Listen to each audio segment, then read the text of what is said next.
안녕하세요. 미국 유학고수TV 시청자 여러분들, 유학고수입니다. 자, 오늘도 멤버분께서 질문이 있어서 읽어드려보도록 하겠습니다.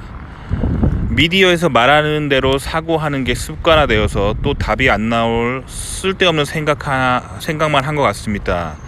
고수님이 반복적인 내용을 계속 올려주시는 게 이해가 가네요. 여기서 컷해볼게요. 그러니까 요즘 현대인들은 그 미디어에 굉장히 많이 의지합니다. 모르는 게 있으면 뭘 하죠? 사람들이 항상 검색하고 생성형 인공지능에 물어보고 그렇게 해서 지식을 얻잖아요. 혹은 개인 방송 뭐 찾아보고, 그쵸? 근데 이런 방법들이 물론 효과가 있습니다. 예를 들어 볼게요. 제가 미국에서 등기 우편을 붙이고 싶은데 우체국에 가서 무슨 이렇게 우편을 보내야 되나, 등기 우편을 영어로 뭐라고 하나요? 이런 거는 생성형 인공지능이나 개인 방송이나 인터넷 블로그 검색해보면 직방이죠. 그쵸? 그렇단 말이에요. 하지만 이 세상 모든 것들을 이런 식으로 검색하시면 안 됩니다. 그러니까 단순 정보는 솔직히 말하면 인공지능한테 물어봐도 괜찮아요. 저도 파이썬으로 코드 짤 때 예를 들어 데이터베이스 같은 거 할 때 이런 거는 어떤 식으로 짜는 게 좋아 물어보면 코드 다 짜서 주잖아요. 생성형 인공지능이. 그러니까 사실은 이런 단순한 정보를 물어볼 때는 굉장히 좋은데, 본인이 가치 판단을 하는 거 있잖아요. 예를 들면 결혼을 할 때 내가 결혼을 할 건데 A라는 여자가 있고 B라는 여자가 있는데 A는 이런 거 같고 B는 이런 거 같고 하는데 내가 어떤 사람하고 결혼하는 게 나에게 훨씬 좋을까, 이런 건 가치 판단을 해야 되는 거잖아요. 이런 거는 인공지능한테 물어보면 안 돼요. 왜냐면 인공지능은 기본적으로 제가 항상 말씀드리지만 좌파 진보적으로 편향되어 있습니다. 그렇기 때문에 좌파 진보적인 스탠스로, 즉 폴리티컬 코렉트니스를 바탕으로 얘기하기 때문에 정확한 답을 얻을 수가 없고, 오히려 이상한 답을 얻어서 그 인공지능이 주는 가치 판단을 따라가게 되면 인생이 망하게 되는 거예요. 아시겠죠? 그렇기 때문에 미디어에서 말하는 대로 사고하는 게 이렇게 습관화 된단 말이에요. 그러니까 이 가치 판단을 할 때는 제가 항상 말씀드리지만 그 성경 중심적으로 가치 판단을 해야 돼요. 그래서 미국에 잘 나가는 사람들 있잖아요. 미국의 엘리트들 보면은 대부분 개신교인들 아니면은 유태인들이에요. 그래서 왜 그 사람들이 잘 나가냐면 늘 세상에 궁금한 게 있고 가치 판단을 해야 될 때는 성경책을 펼쳐드는 거예요. 그래서 내가 하려고 하는 이 가치 판단이 성경적인가 아닌가를 가지고 판단을 내리기 때문에 그 성경적으로 판단했을 때 항상 좋은 선택을 하게 되는 거예요. 자, 그러면 왜 성경적으로 선택했을 때 좋은 선택을 하게 되느냐? 그러니까 이 세상이 하나님이 만드신 창조 세계인 거예요. 그러니까 혹시 시뮬레이션 코딩 해본 적 있나요? 저는 해본 적이 있거든요. 제가 가상현실 프로그래밍 기법을 통해서 제가 가상현실을 만들어 본 적 있어요. 그 게임의 심즈 알죠? 게임의 심즈랑 비슷하게 그런 식으로 시뮬레이션 세상을 만들어 본 적이 있습니다. 제 박사 때 연구 주제였기 때문에. 그래서 이 창조 세계를 제가 만들어 봤어요. 그러면 이 창조 세계의 룰이 누가 정하죠? 제가 정하는 거예요. 왜? 제가 코딩하는 프로그래머니까요. 아시겠죠? 그럼 우리가 살고 있는 세계가 정말로 하나님이 만들었다면 누가 이 세상의 프로그래머죠? 하나님입니다. 그리고 근데 이 하나님이 굉장히 친절하게 이 세상을 사는 법이라는 매뉴얼을 그 창조 세계의 심즈들한테, 이 시뮬레이션을 살아가고 있는 그 캐릭터들한테 남겨주셨습니다. 그래서 성경 말씀대로 살면은 성공하는 거예요. 그래서 이해 가셨나요? 자, 그래서 세상 미디어보다는 성경을 쫓아가는 삶을 사셔야 돼요. 자, 계속 읽어볼게요. 내친김에 질문 드리면 성경적으로 세상을 사고하는 효과적인 공부법 같은 게 있을까요? 나름 교회를 다니긴 했는데 성경의 뷰를 세상에 적용시키는 능력이 많이 부족한 것을 느낍니다.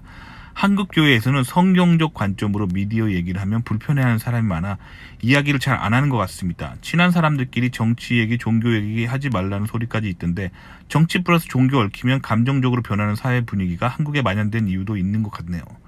잘 훈련된 특수부대원만이 적군 한복판에 투입된 것처럼 고수님은 기독교인으로서 훈련이 되어 있기 때문에 어디 가도 중심을 잃지 않고 좋은 정보를 캐치해서 보내주신다고 느낍니다. 감사합니다. 일단 자, 근데 제가 코멘트를 드려보면은, 자, 성경적으로 사고하는 게 뭐냐면 성경에 나와 있는 내용을 정말 사실로 믿는 거예요. 자, 일단 복음서를 봅시다. 마태, 마가, 누가, 요한복음 복음서를 보면은 거기서 가장 안 믿겨지는 게 뭐냐면 예수님이 십자가에 못 박혀서 돌아가신 다음에 다시 부활하신 거예요.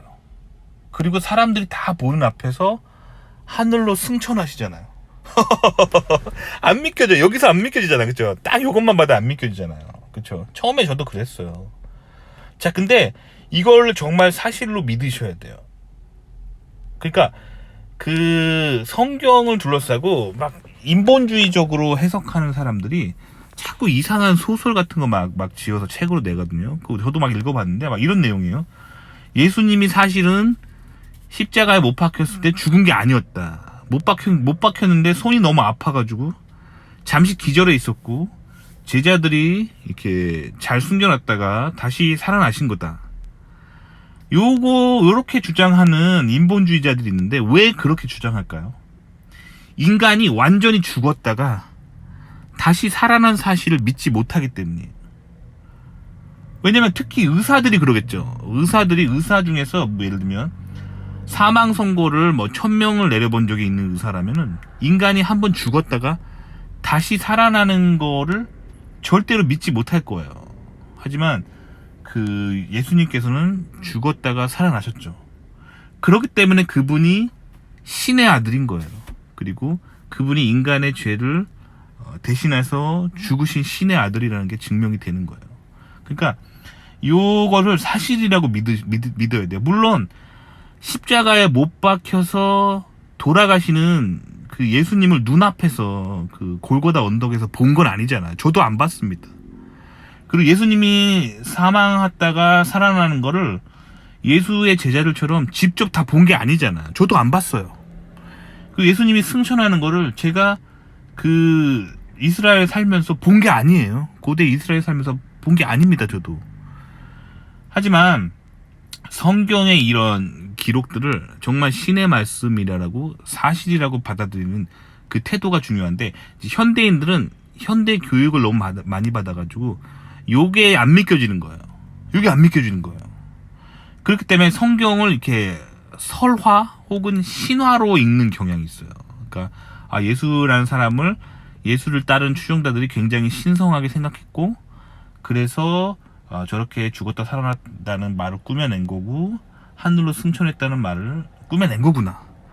요렇게 보시면은 이게 바로 인본주의거든요. 그러니까 내친김에 님이 질문 드렸잖아요. 성경적으로 세상을 사고하는 효과적인 공부 방법이란 게 뭐냐면 성경을 읽고 적힌 문자 그대로 받아들이는 거예요. 그러니까 예수님이 십자가에 못 박혔다가 죽으셨다가 살아나셨다는 그 사실 그대로 문자 그대로 믿는 거예요. 그게 사실이고 역사의 기록이라고 믿는 거예요. 그리고 하늘로 승천하신 것도 역사적인 사실이라고 그대로 믿는 거예요.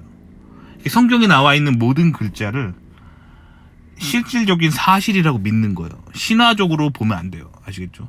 그 관점으로 보고 성경은 진리다 라는 관점으로 보고 그럼 세상 교육 있잖아요. 뭐 세상에서는 뭐 생명이 어떻게 탄생했는가, 그리고 세상에서 말하는 정치란 무엇인가, 도덕이란 무엇인가, 정의란 무엇인가 학교에서 막 배우잖아요. 이 모든 건 다 참고 자료로 보는 거예요. 그리고 성경보다 절대 우위에 두지 않는 거예요.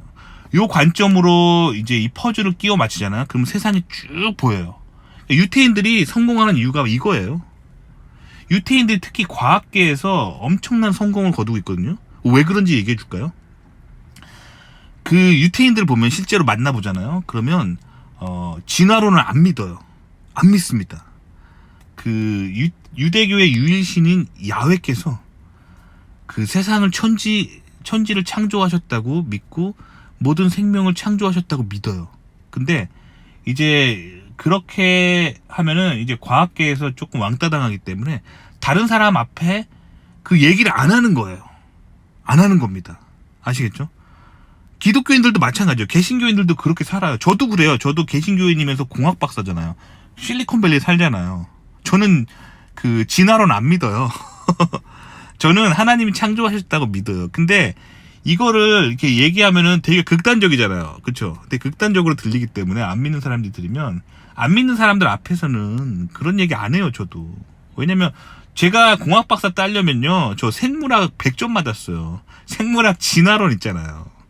그리고 그 진화의 그 모든 스토리랑 생물학적인 그런 진화론적인 분류 방법 달달 다 외웠기 때문에 생물학 100점 맞았고 다 A 플러스 맞았고, 그리고 미국에서 또 바이오 테크놀로지 하면서 박사까지 한 거잖아요. 그쵸? 그러니까 이렇게 보시면 돼요. 세상 사람들과의 시험 과목에서는 또 세상의 룰대로 시험을 보면 되죠. 하지만 그거는 진리가 아니에요. 참고 자료입니다. 뭐 예를 들어 볼게요. 저는 그 공학 박사지만 제가 뭐 예를 들면 월스트리트에 가서 그 월스트리트 투자 전문가가 달러화란 무엇인가, 기축통화란 무엇인가 강의를 했다고 쳐봐요. 그러면 그 사람의 강의를 들으면서 메모를 하면 되죠. 아, 실리콘밸리에서 내가 사실 기축통화가 뭔지 이걸 알아봤자 나의 인생에 큰 도움은 안 되겠지만, 아, 저 사람은 월스트리트에서 그 전 세계에 금융 투자를 하는 사람이 달러가 무엇인가를 얘기하는 거니까 뭔가 저 사람의 경험을 바탕으로 그 월스트리트에서 달러를 거래하는 사람의 관점에서는 달러가 저렇게 보이는구나, 요렇게 보시면 돼요. 아시겠죠?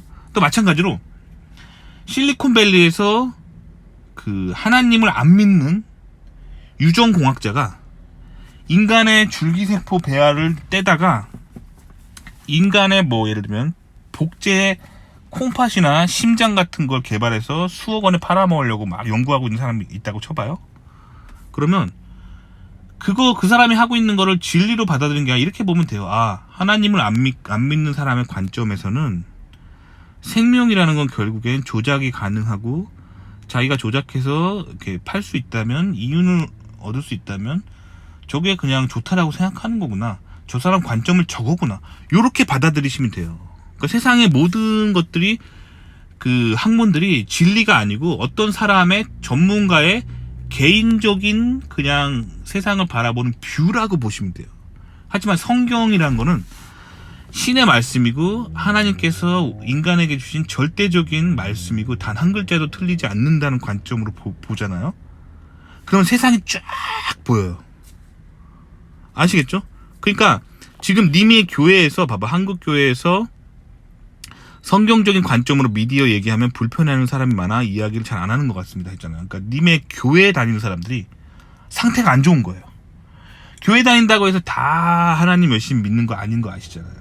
제가 아시는 분 중에는 하나님을 안 믿어요.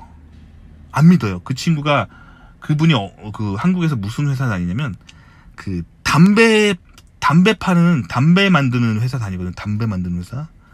그래가지고 담배를 팔아먹는 게 이 사람이 주요 그거고, 이 사람은 교회를 전혀 안 다니는 사람이에요. 근데 이 사람이 그 미국의 유명한 담배 회사랑 한국에 있는 이 담배 회사랑 연구 교류를 해가지고 뭐 이렇게 온 거예요, 주재원으로. 그래서 미국에서 한 2년 정도 살았는데 너무 외로운 거야. 그 백인들만 사는 그 한 복판에 이 사람이 주재원으로 온 거예요. 너무 외로우니까 이 사람이 그 교회를 나오기 시작하는 거예요. 그래가지고 제가 어렸을 때부터 알던 분이셔가지고 교회를 나간다고 하니까 저도 깜짝 놀랐어요. 그래가지고 진짜요? 하나님을 받아들이신 거예요? 그랬더니 그렇게 말하는 거. 아니요, 전 당연히 안 믿죠. 근데 너무 외로워가지고 교회라도 안 나오면은 제가 여기서 너무 미쳐버릴 것처럼 외로워가지고 제가 이 미국의 이 동네에 다행히 찾아보니까 그 한인들이 한인교회를 만들어 놨더라고요. 그래서 주일마다 이 한인교회 가서 같이 김치찌개도 먹고 된장찌개도 먹고 삼겹살도 구워 먹으면서 도란도란 한국 사람들하고 좀 얘기하니까 이제 좀 살 것 같네요. 하지만 저는 아직도 예수님을 안 믿습니다, 이렇게 말하더라고요. 그러니까 교회 다닌다고 다 그렇게 하나님 믿는 거 아니고요. 다른 목적으로 가는 사람도 있어요. 또 제가 아시는 분은 슈퍼마켓을 하고 예수님을 전혀 안 믿는데 그 교회를 다닐 때 그 교회에서 뭐 운동회 하거나 그러면은 이 슈퍼마켓에 오더를 넣어주기 때문에 뭐 예를 들면 떡이나 이런 거 교회에서 한번 오더 넣으면은 막 뭐 몇백만 원어치 오더가 나온단 말이에요. 그러니까 그것 때문에 이제 목사님한테 잘 보이려고 매일 교회를 출석하는 분들도 있다는 거예요. 그러니까 교회 다닌다고 다 하나님 믿는 거 아니고요. 그리고 그래서 교회에서 상처받아서 그게 기독교가 잘못됐다고 또 보시면 안 돼요. 교회에는 그 전교 1등 하는 사람도 있지만 전교 꼴등 하는 사람도 있는 거예요. 그러니까 성경을 전교 1등만큼 이해하고 실천하는 사람도 있는가 하면 전교 꼴등만큼 이해를 못하는 사람도 있다는 거예요. 그러니까 교회에서는 실망할 것도 없고 그냥 자기 개인 신앙만 잘 추구하면 됩니다. 자, 그래서 이제 한국 교회가 특히 이제 좀 굉장히 좌편향돼 있어요. 왜 그러냐면 이 목사님 중에 크게 두 부류가 있어요. 그러니까 정말 어렸을 때부터 정말 열심히 뭐랄까 신앙생활 하시다가 그 다음에 이거를 진짜 세상 사람들에게 복음을 전해야겠다 해가지고 신학대 가서 목사님 된 분이 있어요. 이런 분들이 만든 교회 가면 굉장히 신실하고 교회 열심히 섬기거든요. 근데 이게 정말 황당한 건데 그 목사님들이 하고 있는 신학 중에 해방신학이라는 게 있어요. 해방신학. 이게 뭐냐면 그 한국에서 80년대 90년대에 막 독재 정권이 있었잖아요. 그래가지고 독재 정권이 막 그 한국을 억압하고 그랬잖아요. 그래서 그 예수님이 그 사복음서에서 그 마태복음, 마가복음, 누가복음, 요한복음에서 활동하셨던 걸 보면은 약간 그 사회를 변화시키는 사회 개혁적인 목소리를 외친 부분도 있거든요. 근데 딱 그것만 보는 거예요. 그렇게 해서 예수님처럼 우리가 독재 정권과 싸우고 그렇게 해서 이 독재 정권으로부터 한국을 구하자 이렇게 하면서 운동권에서 이 해방신학이라는 일종의 이단 사이비 기독교인데 그거를 막 빠져가지고 그거에 빠져가지고 신학교에 가서 목사가 된 사람도 있어요. 그래서 이런 사람들 특징이 뭐냐면 설교할 때는 교인들 앞에서는 막 하나님 믿으십시오 막 하는데 자기 목양실 가잖아요. 그러면 시진핑이랑 김정은 사진이 그 목사님 방에 막 걸려있고 이런 사람도 있어요. 기본적으로 그 개신교 신자가 된다는 거는 그 개신교의 어떤 신학이나 목사가 된다는 거는 공산주의와 싸우는 거거든요. 왜냐면 공산주의는 무신론이고 공산주의 자체가 사탄주의이기 때문에 그것으로부터 벗어나서 살짝 우성향으로 사는 게 개신교인의 기본 태도거든요. 근데 어떻게 개신교인이라고 하면서 개신교 목사라고 하면서 좌성향이 나올 수 있냐? 그거 뭔가 마음을 숨기고 있는 거예요. 그러니까 그 신도들을 이상한 방향으로 이끌려고 그 발톱을 숨기고 있는 그 뭐랄까 운동권 출신의 그런 종북 세력도 교회 침투에 있는 건 사실입니다. 그러니까 이거 어떻게 구분할 수 있냐면 결국에 북한을 보는 시선을 보면 돼요. 그 정상적인 신학을 배우고 정상적인 그런 신학교를 나오신 분들은 북한을 싫어해야 정상이에요. 북한 김정은 정권을 싫어해야 정상이에요. 그게 굉장히 사탄적이고 그것이 절대 하나님 뜻이 아니라는 것을 고백하는 게 좋은 목사님입니다. 근데 목사님 중에 막 이런 분 있어요. 북한하고 뭐 이렇게 우리가 합치기 위해서는 북한하고 적극적으로 교류를 해야 되고 막 그러면서 종북을 하시는 목사님들이 있거든요. 이거는 진짜 이게 바로 이단 사입이에요. 그런 데서는 이제 잘 분별하셔서 나오셔야 됩니다. 아시겠죠? 그러니까 지금 제가 봤을 때 그 님의 교회에서 성경적인 관점으로 미디어 얘기를 하면 불편한 사람이 많아라고 하셨는데 그 님의 이제 님의 그 신학적인 흐름, 님의 어떤 교회에 흐르는 신학적인 흐름, 님의 그 목사님이 가진 신학의 흐름이 좌파진보적인 거예요. 아시겠죠? 제가 분별 기준을 알려드릴게요. 이렇게 한번 물어보세요. 목사님한테. 목사님, 개신교가 로마 카톨릭이랑 연합하는 것이 옳습니까? 물어보세요. 그래서 로마 카톨릭이랑 연합해야지 라고 하면 가짜예요. 가짜 개신교예요. 이게 좌파진보 기독교입니다. 아시겠죠? 정상적인 개신교는 로마 카톨릭과 합치면 안 된다고 해야지 정상입니다. 왜 그럴까요?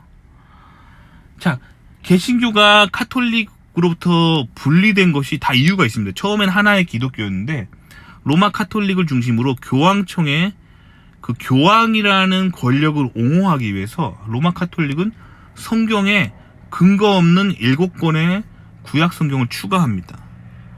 그 7권에 추가된 내용을 보면은 전부 다 그 교황의 어떤 존재를 옹호하기 위한 정치적인 그런 근거 없는 책들이 추가되어 있는 거예요. 그렇기 때문에 개신교가 그래서 분리돼서 나온 거예요.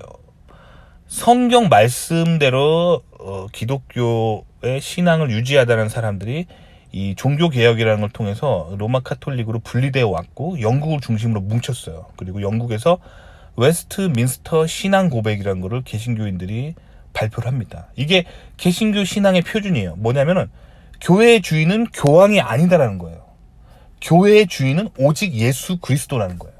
이게 웨스트민스터 신앙 고백이고 이게 개신교의 핵심 사상인데 카톨릭이랑 합치자고 하는 것 자체가 인본주의로 가고 있는 기독교거든요. 좌파진보 기독교거든요. 그런 데는 사실 가짜예요. 가짜 개신교예요. 아시겠죠? 그러니까 이런 관점 한번 물어보세요. 목사님한테 북한을 어떻게 생각하는지, 그리고 로마 카톨릭을 어떻게 생각하는지. 긍정적으로 뭐 이렇게 북한하고 연합해야 된다, 로마 카톨릭이랑 연합해야 된다, 그러면 그거 좌파진보 기독교예요. 거기 나오셔야 돼요. 아시겠죠?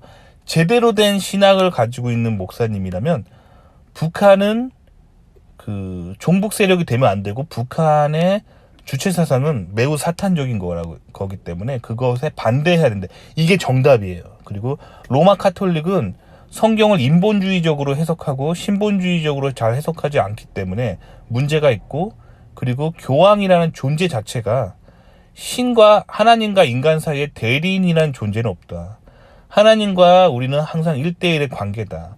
이걸 주장하는 게 개신교이기 때문에 또 로마 카톨릭과 합치자고 하는 거는 잘못된 의견이에요.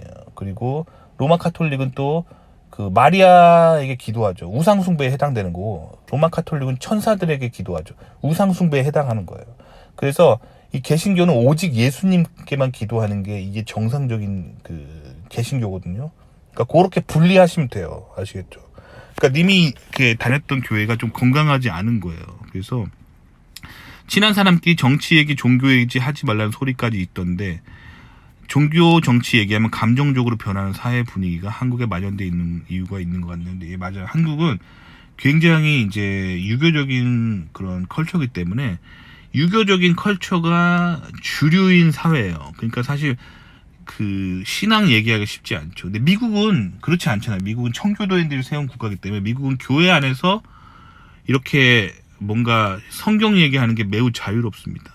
정치 얘기도 매우 자유롭고, 미국 교회에서는 거의 보수 우파 지지해요. 가끔 미국 교회에서 좌파 진보 지지하시는 분들이 있는데 그런 분들은 이제 전도된 지 얼마 안 되시는 분들, 하나님 안 믿고 좀 살다가 이제 교회 다니시는 분들은 살짝 좌성향이 있는데, 미국은 교회 오래 다니신 사람들은 다 보수 우파예요. 아시겠죠? 자, 마지막으로 말씀하신 거, 잘 훈련된 특수부대원만이 적군 한복판에 투입되는 것처럼 굉장히 중요합니다. 그래서 실리콘밸리처럼 이 좌파 진보적으로 굉장히 강력한 드라이브가 걸리는 이런 동네에서 이제 정신 제대로 살려면은 성경을 열심히 읽고 교회를 열심히 다니셔야 돼요. 그래서 실리콘밸리로 오실 때 나는 반드시 실리콘밸리에서 교회를 열심히 다닐 거야 라는 마인드로 오셔야 돼요. 안 그러면은 여기 굉장히 좌파 진보가 굉장히 심한 동네이기 때문에 여기 잘못 왔다가 신앙 자체를 잃어버릴 수가 있어요. 실제로 제가 아시는 분이 교회 장로님이세요. 교회 장로님이시고 한국 분이신데 교회 장로님이시고, 자기 자녀를 어렸을 때부터 진짜 철저하게 기독교인으로 키우려고 노력했는데 그 딸이 실리콘밸리 와서 실리콘밸리에서 제일 좋은 그 학교 있잖아요. 그 명문 사립대에서 의대까지 나왔어요. 그리고 의학 박사예요. 굉장히 대단하잖아요. 근데 무신론자로 최근에 선언했습니다. 하나님은 없다라고 선언했어요. 그러니까 실리콘밸리가 그만큼 영적으로 굉장히 어둡고 좌파 진보적인 성향이 굉장히 강한 동네이기 때문에 실리콘밸리 오실 때는 좀 조심하시고 오셔야 됩니다. 아시겠죠? 도움이 되셨기 바랍니다.